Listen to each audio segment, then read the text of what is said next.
안녕하세요. 마라나타 캐나다 교육교회의 조롬입니다. 오늘은 기독교의 기본 진리 23번째 시간, 하이델베르크 교리문답 제19주일에 관한 내용입니다. 하늘로 올라가신 예수님께서는 지금 성부 하나님 우편에 앉아 계십니다.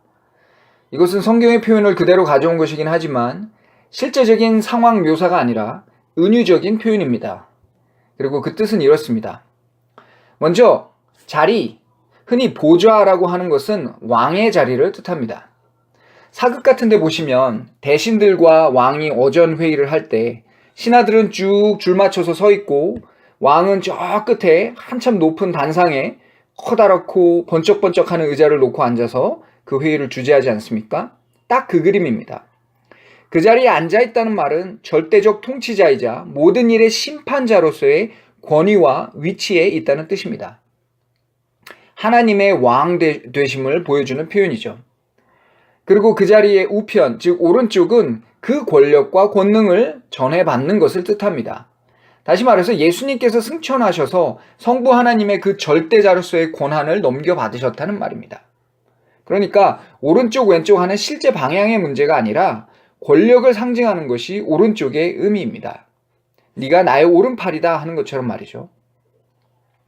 결국 승천하신 예수님은 그저 고향을 떠났다가 다시 돌아간 정도가 아니라 세상에서 자기 백성들을 다 구원하시고 그 사람들을 교회 안으로 모으신 다음에 그 교회를 통해 온 세상을 다스리는 일의 주권자가 되셨다는 것을 보여주는 그림이 바로 이 표현 안에 담긴 의미입니다.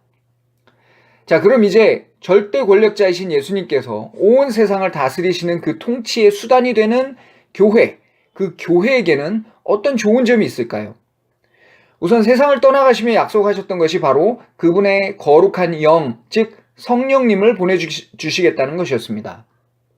따라서 예수님을 참으로 믿는 모든 사람들에게는 그분의 영이신 성령님께서 오십니다. 그럼 그 성령님은 우리에게 오셔서 무슨 일을 하시냐? 그야 당연히 왕께서 하사하시는 모든 좋은 것들을 가져다 주시죠. 다시 비유적인 표현을 좀 써보자면 왕의 수라상에 참여한다고나 할까요?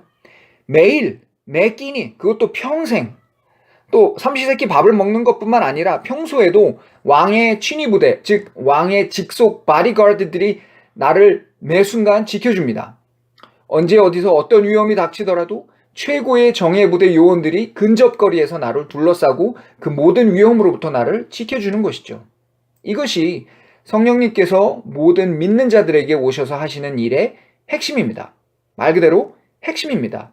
즉 이보다 훨씬 크고 더 많은 일들을 하시지만 그 핵심이 그렇다는 뜻입니다. 자, 그 다음으로 예수님께서 교회에 하셨던 약속이 또 있습니다. 그것은 때가 되면 왕이신 예수님께서 그 왕의 모든 권력과 위엄을 갖고 다시 세상에 오시겠다는 것입니다. 우선 그때는 아무도 모릅니다. 그 시기가 감춰져 있다는 점 역시 그 약속의 중요한 한 부분입니다. 이 점을 꼭 짚고 넘어가야 합니다. 언제가 됐든 예수님께서 다시 오실 것인데 이때는 이제 심판의 때입니다.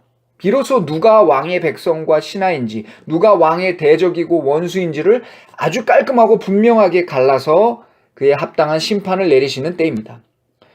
세상을 사는 동안에는 이게 잘 구분이 안 될 때가 많습니다. 교회 안 다녀도 착하게 사는 사람도 많고 교회 안에 있어도 나쁜 짓을 하는 사람도 많기 때문이죠. 하지만 대체적으로 교회 밖에 있는 사람들은 교회의 머리 되시는 예수님을 미워하는 경우가 훨씬 많습니다. 그것은 인간이 갖고 있는 본연의 죄가 예수님을 믿지 않음으로 전혀 씻겨지지 않았기 때문입니다. 이렇게 예수님을 미워하는 사람들은 당연히 그 백성인 교회의 사람들도 미워하기 마련입니다. 세상에서 온갖 불이익으로 교회의 사람들을 위협합니다. 그리고 교회 안에 세상의 가치들을 주입하려고 참 부단히 애를 씁니다. 교회 다니나 안 다니나 별 차이가 없어 보이게 만들려고 노력을 하는 것이죠. 여러분 주변에 교회에 다니고는 있지만 세상 사람들과 별 차이가 없어 보이는 사람들이 있다면 그들이 바로 이런 사탄의 끈질긴 노력의 희생양이 된 것입니다. 그리고 이런 사람들은 예수님께서 다시 오실 때 그분의 백성으로 인정을 받게 될지 여부도 불투명합니다. 그래서 정말로 예수님을 믿고 그분의 성령님께서 함께 하시는 사람은 늘 자신을 돌아봅니다. 예수님께서 심판자로 다시 오셔서 참되고 바르게 믿지 않았던 모든 사람들을 심판하실 때 그 심판을 면하고 그분과 함께 하늘로 올라갈 수 있는 영광을 누리기 위해 끊임없이 자신을 돌아보며 바른 모습으로 살아가기 위해 노력합니다.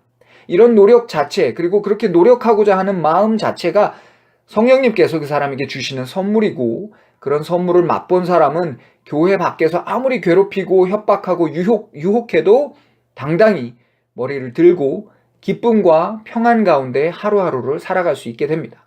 그것이 또한 성령님께서 가져다 주시는 왕의 또 다른 선물입니다. 감사합니다.